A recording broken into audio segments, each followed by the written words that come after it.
Breaking moments ago, Donald Trump just tried to fire Lisa Cook, who is the first black woman to serve on the Federal Reserve Board, quote, effective immediately. In the face of baseless allegations made by the Trump administration, Cook said last week that she had no intention of being bullied and pledged to gather accurate information to answer any legitimate questions and provide the facts. Let's be very clear. Since Donald Trump came back into office, he has tried any way he can to chip away at the Federal Reserve's independence. And this has truly been in an attempt to get to the rock bottom interest rates that he really desires to have, apparently by any means necessary. Joining us now to discuss this breaking news is Norm Eisen, the founder and chair of the Democracy Defenders Fund, and Ali Velshi, who is the host of Velshi on MSNBC. Can I just give a little bio of Lisa Cook for people that don't know? Yeah. Lisa Cook, she was elected to the board of the Federal Reserve of the Bank of Chicago in January of 2022. She was nominated by President Biden and confirmed by a narrow Senate vote in May 2022 to become the first black woman on the Fed board of governors. Her term officially began in 2022 in May, and she was confirmed for a full 14-year term that extends to 2038. She has held roles at the Treasury as part of the Council on Foreign Relations. She was a National Research Fellow at Hoover Stanford Institute. She's advised the governments of Nigeria and Rwanda on finance and development. She is qualified for the role, which is why she was confirmed. So let's set the table with that background of the member of the board who has a 13-year term, if you consider this year almost done. That's what Trump ultimately wants, because whoever he gets to replace her with will serve out the rest of her term and have that whole time.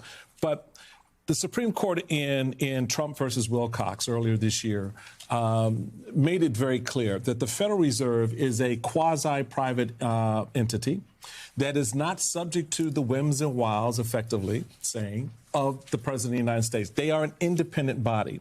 So help us understand why the President thinks that he can just summarily fire a Fed board member in the face of the fact that this body relates its history back to the early days of the founding of this country, in which very bright lines, Alexander Hamilton, Mr. President, you may recall him. We were talking about Hamilton earlier today. Very bright lines were drawn with respect to the banking relationship between the Reserve and the Fed and the government. That's right. The Fed is analogized to the first bank of the United States in the first Congress. So it informs our understanding of the Constitution. The second bank of the United States, which was based on the first bank. This isn't like the other cases which are pending final disposition at Democracy Defenders Fund. We're litigating some of them about the extent of the president's firing power, and the Supreme Court said so in the Gwen Wilcox case, that the Fed is different. But Donald Trump doesn't care about the Constitution. He doesn't care that Congress has said you can only fire somebody for cause. He doesn't care that he has no cause here. This is based on a tweet by one of his most sharp partisans, Bill Pulte, who's in charge of the federal agency dealing with mortgages. This is irrelevant to him. You have somebody in the White House who himself, convicted felon, 34 counts. No wonder the federal courts have shot him down 200 times for illegal actions. This is another one. And you know what? Remember, can I have that letter? Sure. This is Donald Trump's letter. Do you know what Lisa Cook should do? What Nancy Pelosi did. She should tear that letter. Now you'll need to tape it for the rest of the segment. That letter is worthless. Ali, I want to bring you in here, my friend, because in the very first sentence that the president has in this letter, pursuant to my authority under Article 2 of the Constitution of the United States and the Federal Reserve Act of 1913, the Federal Reserve Act of 1913 was passed to take away the right of the president to unilaterally fire any of these governors. So Yes. help me understand why the administration thinks they should lean on that act when it's very clear that after that, they could only fire these folks for cause. Yeah, so there are three things to think about here. Number one is big picture central banks, whether it is Canada or Japan or Switzerland or the European Union and the United States. They're modeled on our system, and that is that they are fundamentally independent from interference from the president of the United States. We have had experiences in previous decades where presidents always want high growth and low interest rates. Donald Trump has taken this from an argument with Jay Powell about whether interest rates should be lower into a fishing expedition to get rid of Jay Powell, suggesting that his renovation of the Federal Reserve is somehow out of place. Remember, they took that field trip and went down to the Fed themselves, to now finding a weak spot here. Miles Taylor made the point the other day that in the end, they're going to get us all on mortgage applications and traffic tickets.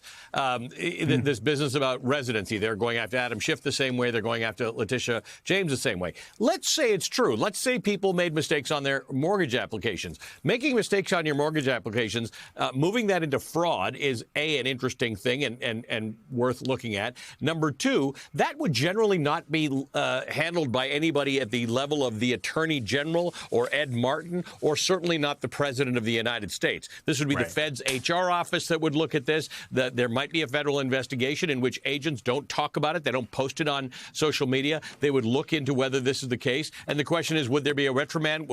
Was anybody done out of any money? Is there any state owed any money? The idea that this has escalated to the fact that the President of the United States has written a letter to this Federal Reserve governor, firing her on the basis, by the way, and Norm will clear this up, on the basis of allegations. There has been no due process here whatsoever. I'm not sure the Fed's Human Resources Department has gone through this yet, let alone anybody in the law. So this is of a piece of Donald Trump moving in, taking control of everything he can, finding targets where the defender is hard, right? It's like going to D.C., moving your troops in because there's no governor to push back on you. It's that sort of thing. It's the equivalent of that. If you're going to take out Lisa Cook, 99.9% of Americans didn't know who Lisa Cook was last week. And the Federal Reserve chair is under fire from the president himself. So this just continues to be Donald Trump's increasing grab on power, this move into competitive authoritarianism that we're in. If there was a real problem with Lisa Cook and Lisa Cook needed to be removed from the Fed, there needed to be a process taken that would make every American believe that, wow, that woman needed to be removed from the Fed. All we have now is a tweet and a letter. I do think, to Allie's point, and a point that, Norm, you raised, it is important to underscore here, because a lot of Americans prior to today probably did not know who Lisa Cook was. Her nomination was a highly contested nomination along party lines by the Republicans. The Republicans tried to paint her as unqualified and a left-wing extremist, to the point where she was confirmed by I think it was 50-51, and Vice President Harris had to come in to cast the tie-breaking vote for her nomination. I read through her bio at the top of this. She's extremely qualified. But the point here is, based on an allegation that the administration themselves don't even know to be true. Where's that part in the line here? There's sufficient reason to believe you may have made the false statements. Sufficient reason to believe you may have. You may have. And as a 14-year term, sufficient reason to believe you may have. You'd think someone would call someone's lawyer and someone would have this converstion with them. Correct. Right. Or you think it would have came up in her highly contested confirmation hearing, Norm. So I just think it is it is not lost on me that the person other than the chair that he's decided to target is the only black woman to be serving on the board. And the legal flaw here is that statute where Congress has said you can only fire based on cause. What's the legal definition of cause? It's not a tweet. It's not a tweet by a Trump partisan. Can you imagine if a tweet could be the basis for breaking the law? All you need to do is ask, you want to get rid of somebody, tweet. Cause has to be proof that the law has been broken or gross misconduct on the job. What do these baseless allegations even have to do with her job? So what you see is, as Allie notes, another red line that has been breached and broken in this push towards authoritarianism, but it's one that hits Americans in the pocketbook. Because when you weaken the Fed, what's the reason that they had that first Bank of the United States, the second Bank of the United States, that Supreme Court opinion, this statute? Because when you weaken the independence of the Fed, you weaken the American economy. That makes everything more expensive, more uncertain for Americans. Weakens the dollar. It weakens the dollar, and it harms us all.